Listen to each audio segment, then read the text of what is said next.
લોકોની જમીનો લેવાનું કામ કરે છે એવા એસી ચેમ્બરોમાં ગાંધીનગર બેઠેલા પોલીસ અધિકારીઓને પણ કહેવા માંગુ છું, અમારા આદિવાસીઓને હેરાન પરેશાન વાળી કરવાનું ભૂલી જજો અને જે પાડેલિયામાં થઈ છે એવી ઘટના આવનારા દિવસોમાં વિસ્તારમાં પણ થશે અને નેપાળ તો નેપાળ વાળી પણ કરીશું। અમે કોઈના બાપથી ડરતા નથી, અમે આ જમીનના માલિકો છે, અમે મૂળ માલિક આદિવાસીઓ છે, ત્યારે કોઈને પણ ડરવાની જરૂર નથી। સાથીઓ, તલાટીથી લઈને કલેક્ટર સુધી, હોમગાર્ડ થી લઈને એસપી સુધી અને ધારાસભ્ય હોય કે સાંસદ હોય, મંત્રી હોય કે તંત્રી હોય કે સંત્રી હોય, મુખ્યમંત્રી હોય, એમની ગાડીઓનો એમનો પગારનો ખર્ચો તમારા બધાના ટેક્સમાંથી આવે છે।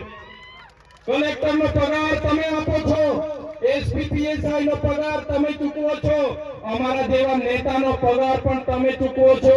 એટલે અમારા સેવા લોકો સામે અને કલેક્ટરો સામે કે એસપી સામે બે હાથ જોડીને સાહેબ સાહેબ કરવાની જરૂર નથી। ક્યાંય પણ તમારું કામ હશે, એ પોલીસ સ્ટેશન પણ આપણું છે, એ કલેક્ટર કચેરી પણ આપણી છે, એ એસપી કચેરી પણ આપણી છે।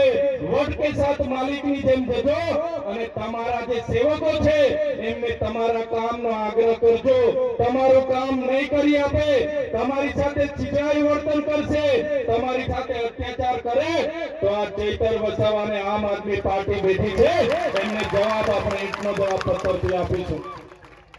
ત્યારે સાથીઓ, આ વિસ્તારના કેવડિયાના લોકો માટે અમે લડીએ, આ વિસ્તારમાં જે કૌભાંડો થયા નલ સે જલ માટે લડ્યા, આ વિસ્તારમાં જે મનરેગાનું કૌભાંડ થયું એના માટે લડ્યા, આ વિસ્તારના ખેડૂતોને જ્યારે કપાસનો ભાવ નહોતો મળતો એના માટે અમે લડ્યા, આ વિસ્તારના બાળકોને સારું શિક્ષણ મળે એના માટે અમે લડીએ।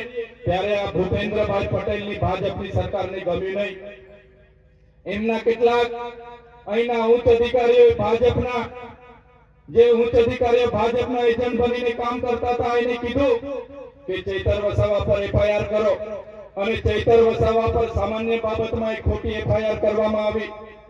મને ત્યાં ડેડિયાપાડા પકડી લેવામાં આવ્યો, પકડી લઈને જબરજસ્તીથી આ પોલીસના અધિકારીઓએ રાજપીપળા લાવવા માટે ઘસડીને મને જીપમાં બેસાડી દીધો। મેં કીધું હું ધારાસભ્ય છું, મેં પણ અરજી આપી છે, શું થયું એની વાત કરો।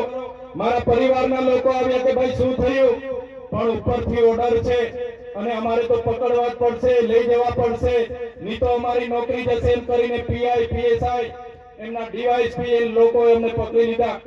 મને રાજપીપળા લઈ આવ્યા, જેલમાં રાખ્યો।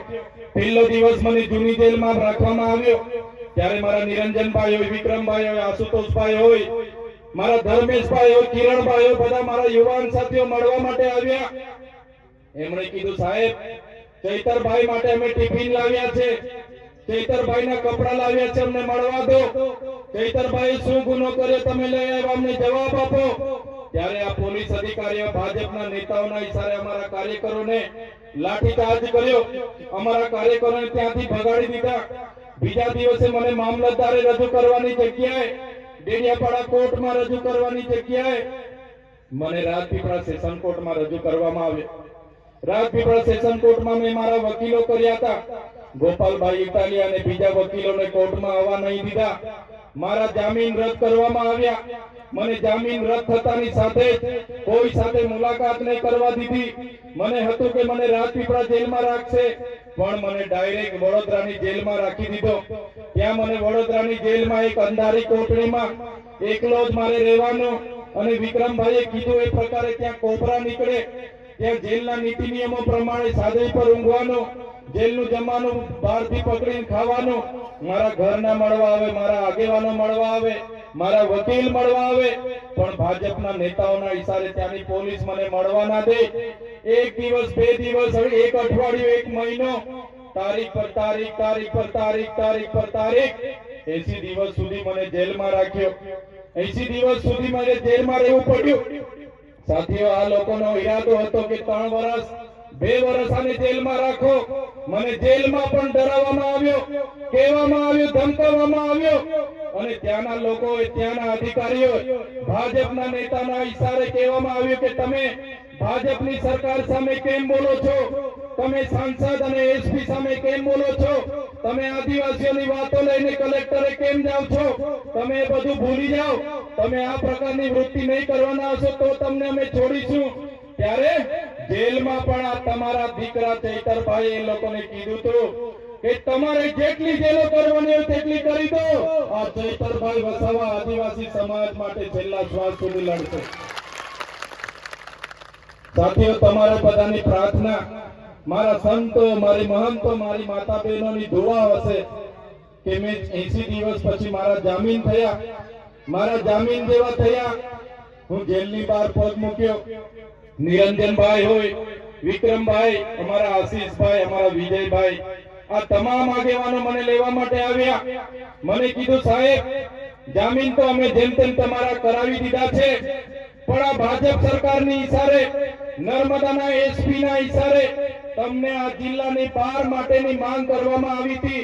તમને આદિવાસી વિસ્તારની બહાર જવા માટેની માંગ કરવામાં આવી હતી. તમને તડીપાર કરવાની માંગ કરવામાં આવી હતી. સાહેબ, નામદાર હાઈકોર્ટે તમને બધા જિલ્લાઓની બહાર તો નથી કર્યા, પણ તમારા મત વિસ્તારમાં તમને પ્રવેશબંધી ફરમાવી છે. તમારા મત વિસ્તાર ડેડિયાપાડામાં તમારે પગ નથી મૂકવાનો. તમે ડેડિયાપાડામાં પગ મૂકશો એટલે ફરી તમને જેલ થશે. હવે વિચાર કરો સાથીઓ, આજે જે ડેડિયાપાડાના લોકોએ મને 1 લાખથી પણ વધારે મત આપીને મને ધારાસભ્ય બનાવ્યો, એ ડેડિયાપાડાના લોકોના સુખ દુઃખમાં મારે આજે નહીં જવાનું. ડેડિયાપાડામાં મારું કાર્યાલય છે, મારી ઓફિસ છે, ત્યાં રહીને મારા લોકોના મેં કામ કરું.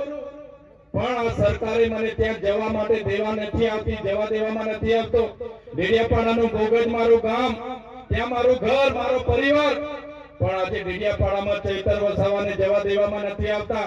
ચૈતર વસાવા ડેડિયાપાડાની હદમાં પગ મૂકે એટલે ચૈતર વસાવાને ફરી જેલમાં મૂકી દેવા માટે એમની પોલીસ મારી રેકી કરે, એમના લોકો મારી તપાસ કરે અને કે કેટલાક ભાજપના નેતાઓ આજે પણ કહે છે કે ચૈતર વસાવા રાજપીપળા રહી છે, ચૈતર વસાવા છોટાઉદેપુરના કામ કરે છે, દાહોદના કામ કરે છે, કેવડિયાના કામ કરે છે.